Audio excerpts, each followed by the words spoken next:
Scooter Libby is 4 to 6 weeks away from going to prison unless his lawyers can somehow become very appealing. In our fourth story on the countdown, they're filing as fast as they can. Libby's attorneys now say on Monday they will go forward with an emergency appeal to overturn U.S. District Judge Reggie Walton's most recent ruling, the one that orders Mr. Libby to begin serving his 30-month sentence while his conviction for perjury and obstruction of justice is under review. If the appeals panel agrees with Walton's decision and if Libby's overall appeal fails, keep your ear to the ground and to talk radio, because you will no doubt hear cries for a presidential pardon, and calls by conservatives for such a move might be paving the way for President Bush's choice, especially since it's not just right-wing pundits pushing that idea. 8 of the 10 Republican presidential hopefuls, for example, either favor a pardon outright or have suggested, that might be a good idea. Let's call in Rachel Maddow, whose show airs every weeknight on Air America Radio. Nice to see you, Rachel. Hi, Alison. You too. Do you think that all the talk about a pardon for Scooter Libby on both the right and the left has effectively served as somewhat of a trial balloon for the White House? Yeah, I think that they couldn't have intended for it to be used as a trial balloon. The talk was going to happen anyway. But if they were wondering whether or not this was going to become a cause celeb on the right, yes, it has become a cause celeb on the right. And you see that with the presidential candidates. You see that with kind of the right-wing punditocracy. They have decided that this is the hill they want to die on. They really, really, really want a Scooter Libby pardon, and they're going to push for it very hard. The president now has to decide whether or not he's going to see that as outweighing what will undoubtedly be a more general outrage among the country, among the rest of us in the country, if he does issue the pardon. Yeah, let's forget the politicos for a minute. What about the rest of the people, the regular public? Does it even matter at this point, given the president's approval rating is so low? Do it or don't do it. He's just in a bad place. He is in a bad place, but he could always be worse. There's always further down to go.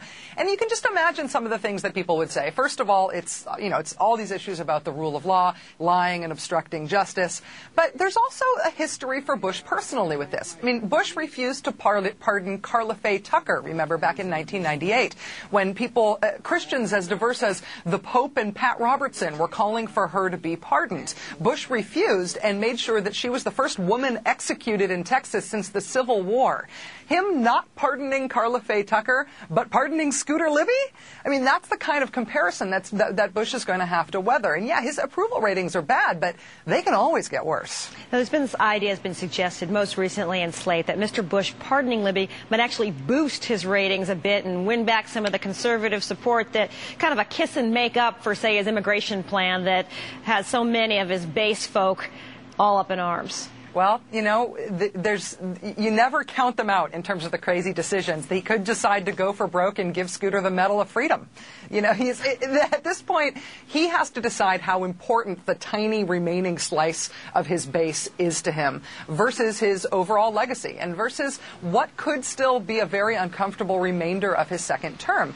One of the things that I think has not received enough attention here is that pardoning Scooter Libby would be directly contrary to Justice Department guidelines for pardons, which might result in a number of other reasons it might result. But there may be a Democratic-led congressional investigation into the president if he decides to issue this pardon, possibly into the role of the vice president, who was Scooter Libby's boss, and pushing for such a pardon. This pardoning him makes the story a story about Bush and Cheney, rather than it just being a story about Scooter Libby, to the extent that it's been confined that far. I think it holds real political risks for him, but he has to decide how much he wants to cater to that base. Now, of course, the White House has said that the president will first allow the legal process to work itself out, probably referring to Libby's appeal. Where would the pressure come from Mr. Bush to pardon Mr. Libby before he even sets foot in jail, which is likely? Yeah, there's a real interesting time frame issue to watch here, because we could be looking within 4 to 6 weeks at Scooter Libby being in prison, actually, wearing the jumpsuit and meeting his cellmates very shortly. And if the idea is that they want to prevent him from losing his dignity in that way, they really want to keep him out of jail, then this pardon thing is going to happen fast. Rachel Maddow, host of The Rachel Maddow Show on Air America. Good to see you. You too, Alison. Thanks.